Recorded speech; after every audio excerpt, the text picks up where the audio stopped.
The Chat Marketing Train, Episode 1. When and where to use chatbots around the customer journey.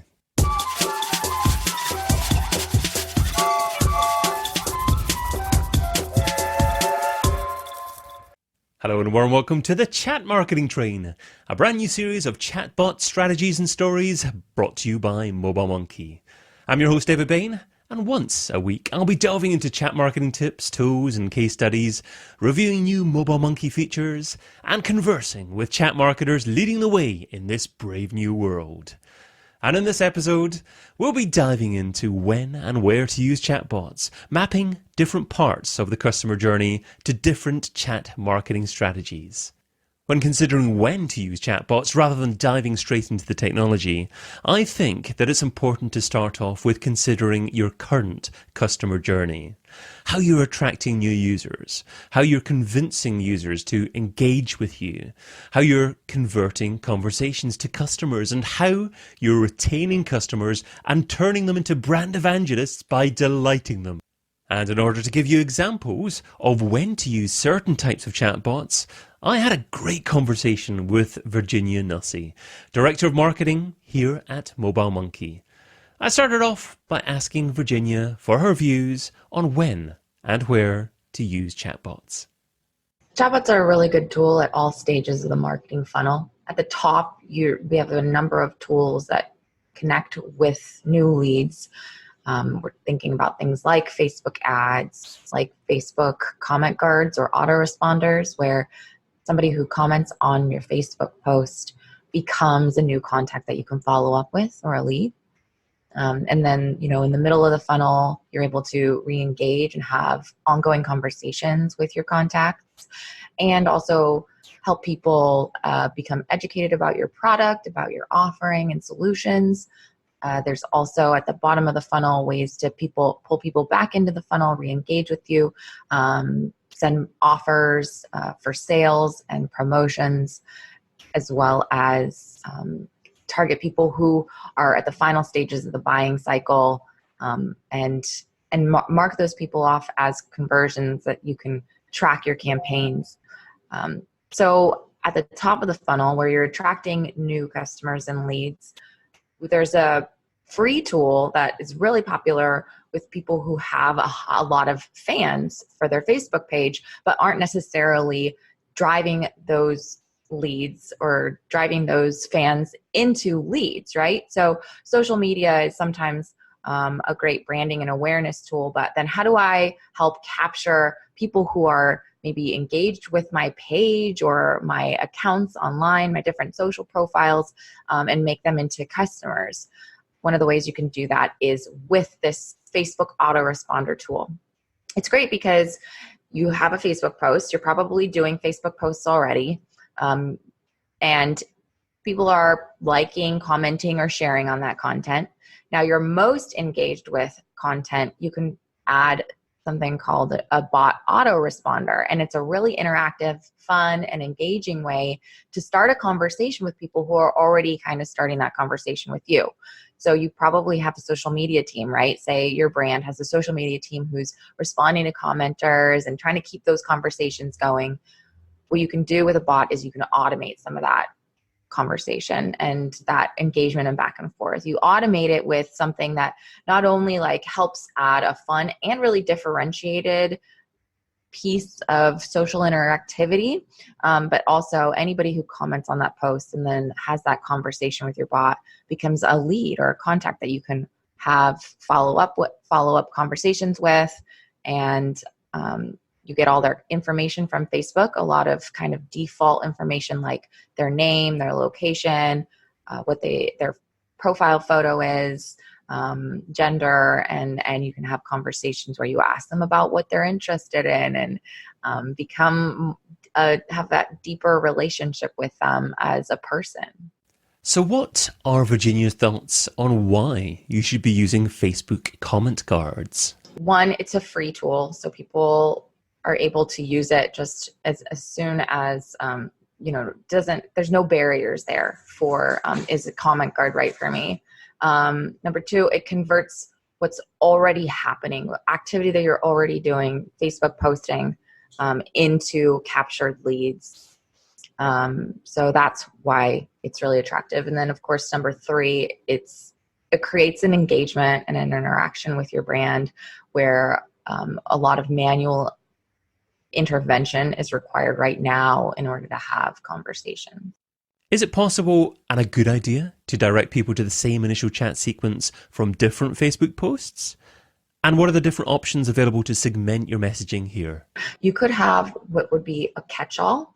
So if you wanted to make sure that everybody who's commenting on your Facebook posts gets a hello or an offer from you, a little handshake, to just be like, hey, thanks for commenting on our post and being our fan.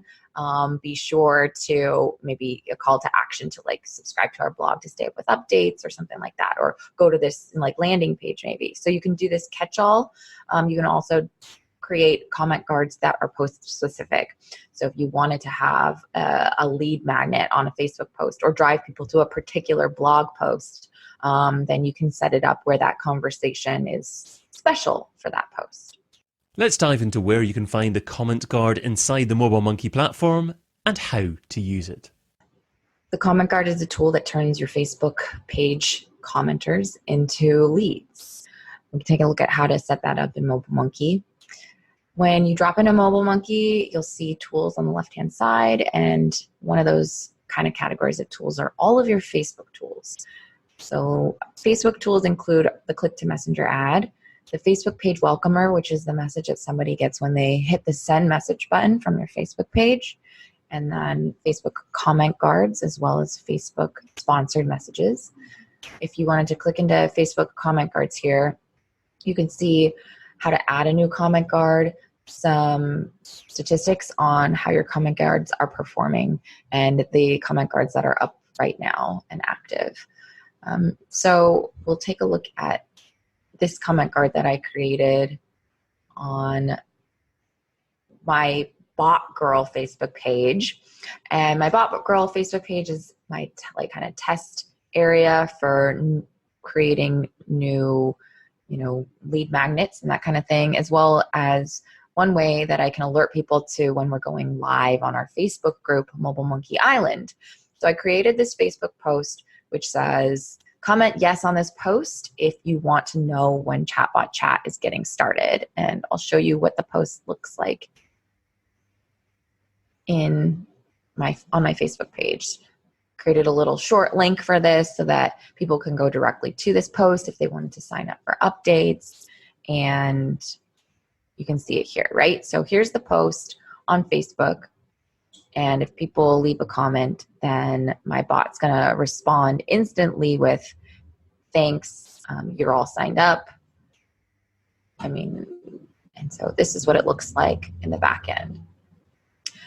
Step 1, choose whether you want this comment guard to be a catch-all or respond to specified posts. And when you do create this, if you decide to only respond to specified posts, it's a drop-down where you're going to pick from your most recent Facebook post. So if you've recently posted something to Facebook, it'll automatically come up here. Or you can type in the post ID or plug in the URL. And then you can set up if you only want users' response to certain keywords. So for instance, you could say, leave a comment, updates, and we'll give you updates to our blog, or I've seen a cool example where somebody said, created a storyboard framework. So leave the comment storyboard and I'll give you my awesome framework for creating storyboards. And then in this case, this is exactly what people are going to see when they engage in that conversation. Hey, thanks for leaving a comment. Can I message you here later? I give an open-ended answer here so they can say anything they want. And then, great, can I get your email in case we get disconnected?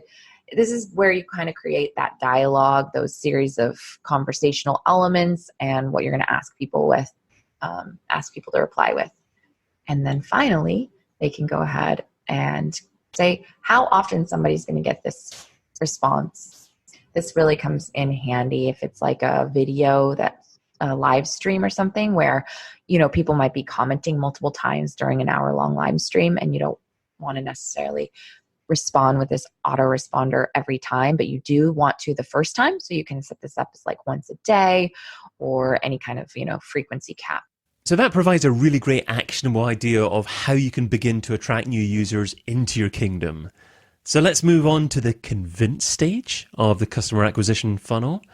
What would be a good case study of how to keep the conversation going with someone who's already interacted with your content? When we think about the re-engagement or the middle of the funnel with chatbots, I like this case study story of one of our clients, Technoset B, and their agency iSEO.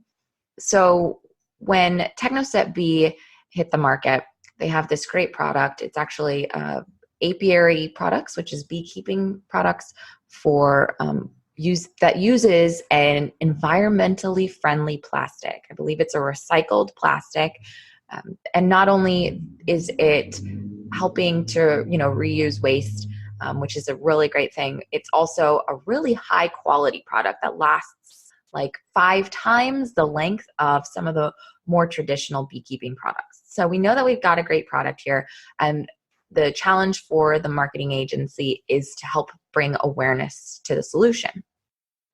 So we've talked about the awareness part of the funnel, and what Technoset B did is they ran Facebook ads. They ran them using the inverted unicorn targeting method, which was a very creative way to get the attention of people and stop people scrolling in their feeds. So they used ads where the creative kind of combined two unsimilar interests. So like Star Trek and beekeeping products, or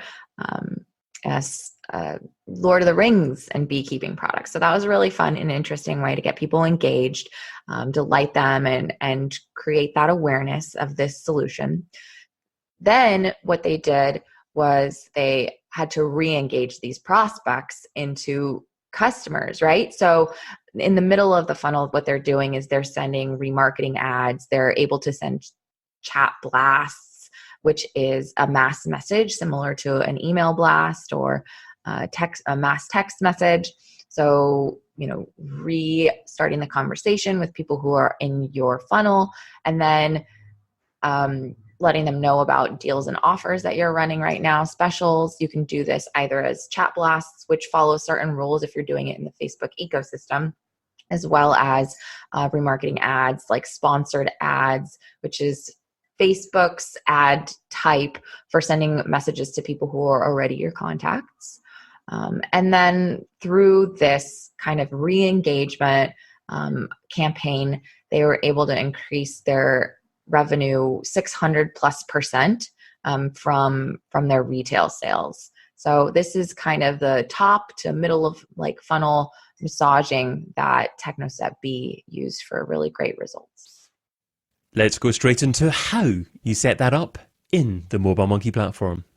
What's cool is that when you're creating a new sponsored message, it's already going to be connected to the ad account that you've hooked up to your account in the settings, and it'll automatically sync the ad that you create here, which is just basically a message that people will see in their inbox. It looks like a standard message. It looks like any other free message until they click into the message and see that it's sponsored. You can create an ad that goes to all of your contacts, to a segment of your contacts, and basically using all the information that you know about people that through the conversations that you've had, like when you've asked them, are you interested in sunglasses or other accessories, right? And then you add that picture for showing up in the message, as well as message in text that they'll read, and a ability to give a quick reply, such as, yes, I want more information about this great sale, or yes, I want to save 20%, tell me how. And then you can link that to a page on your website to drive them into, the web page, the landing page, or the product that they might be interested in purchasing. We've already just touched upon how chat marketing can be used to assist with your conversions. But what are some ways that you can use to enhance your conversion rates even further using the power of chat? Another way we can talk about conversion is like capturing an email address, which is something that you can do with your bot and automate the integration where the email that you've collected goes into your email marketing platform or your CRM, connecting with other automations that you've got there. So that's one way to think about, conversions with your bot. Also, you can create conversions like signing people up for events or getting them to download like your content offers. That's all possible with your bot as well. When you're talking about some of these kind of like softer conversion metrics, we're also going to be thinking about where is somebody first having this conversation with your bot. So Ping. Ping, silent. So when you're thinking about some of these softer conversion points like downloads, events, and email collection, you'll also want to be thinking about strategically placing your bot in the right place to have that conversation. Embedding your bot on your website is going to be a big one for this. So we've seen that having chat on your website can increase your conversion rate by 150% because people are, interested in having their questions answered as they're shopping. And if you can provide them with that answers through a really conveniently placed chat widget, then you can help smooth that flow to conversion. So the website chat widget is a really important element for your chatbot when you're thinking about conversion optimization.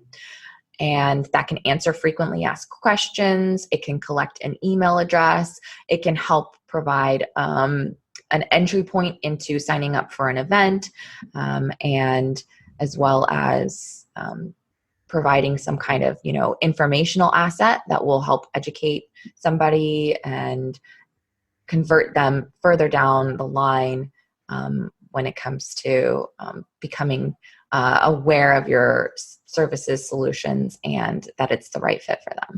And what about engaging with users on a one-on-one basis? Is it still important to do that as well as having a chatbot?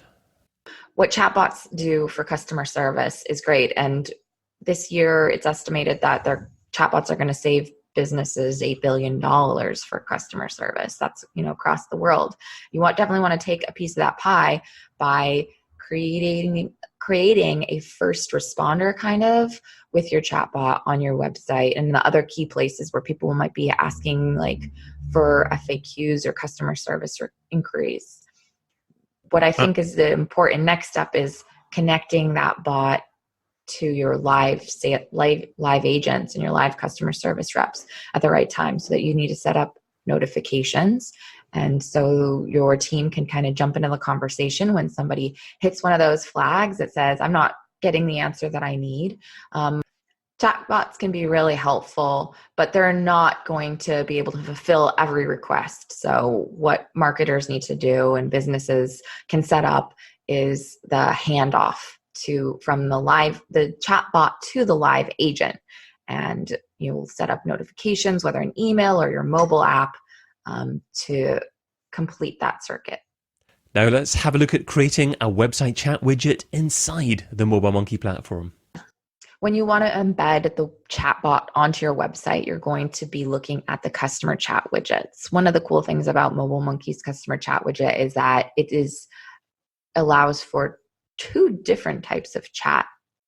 Messenger chat, Facebook Messenger, which is like what you'll see right here on my screen embedded here in MobileMonkey, as well as native web chat. And this is great because not everybody has a Facebook account. Not everybody's logged into their Facebook Messenger all the time. And so in these instances, having that kind of backup option of a native web chat is really useful, of course. So here under website chat, you'll see the customer chat widgets where you can create a new one. Why would you want to create more than one? Because you might have a different chat widget on different areas of your site, right? You might have one for a product page and a different one for the pricing page where you're kind of treating this user differently and what they need. So here we go. When we create the customer chat widget, you have options to customize how it displays, what color it is, what message is shown to people when they're logged into Facebook Messenger. as well as, a different kind of message that shows up when they're not logged into Messenger.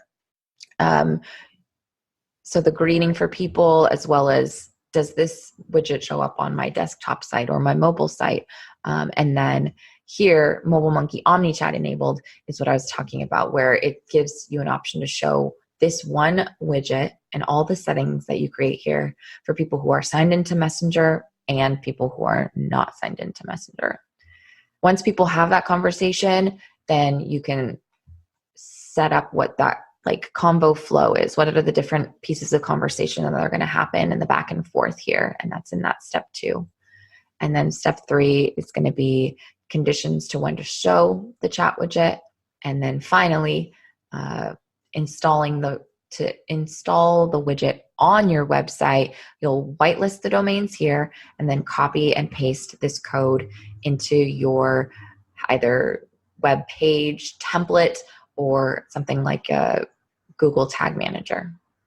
And the last stage of the customer acquisition funnel is delight, where you're encouraging customers to remain customers for longer and to be so satisfied that they turn into brand evangelists. So, is dealing one-on-one with users via chat when they don't expect to receive a personal service a method of delighting? We talk a lot about being available where our customers are talking to us, right?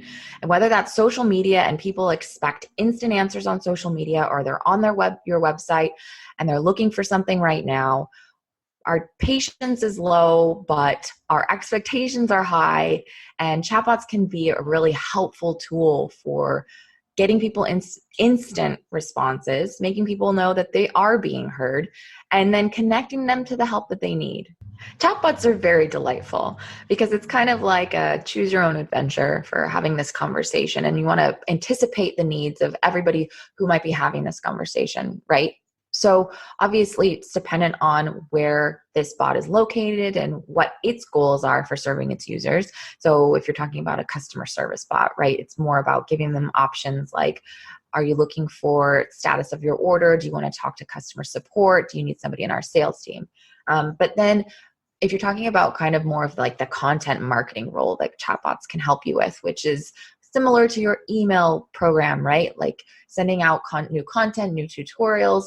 What chatbots offer that's kind of different than email is much more engaging and interactive. I've seen bots that kind of mimic games and storytelling and all sorts of like fun and entertaining things. Like there's a mattress brand that has an insomnia bot that helps you, play games, keep your mind alert. Not that I think that keeping your mind alert is exactly what you want when you're having insomnia in the middle of the night, but it is fun to kind of have that brand available to you and just be like your companion in those wee hours when you don't really know what else to do with yourself. That was a really smart way for, I think it's the Casper brand that has that bot. So thinking about your content marketing in terms of like an adventure or a story, and engaging, always engagement is the key to using chatbots for your content marketing efforts and really upping that delight factor. So there we go. 4 very distinct ways to approach when to use chatbots around the different steps of the customer journey. So when should you harness the power of chatbots around the customer journey? Number 1, attract. Use a Facebook comment guard to initiate new conversations. Number 2, convince. Try the inverted unicorn ad targeting method to re-engage prospects. Number 3, convert. Capture leads as part of your conversation flow. And number 4, delight. Know when to pause the chatbot sequence and move on to having real one-to-one conversation. We hope that you enjoyed episode 1 of the Chat Marketing Train. Let us know in the comments what you thought. Are you actively using some of the tips we shared today in your marketing? Perhaps you'd like to add some more suggestions into the mix. Leave your thoughts in the comments. That would be much appreciated. I will be back with you in a week's time for episode 2 of the Chat Marketing Train. In the meantime, be fantabulous and do one thing that scares you.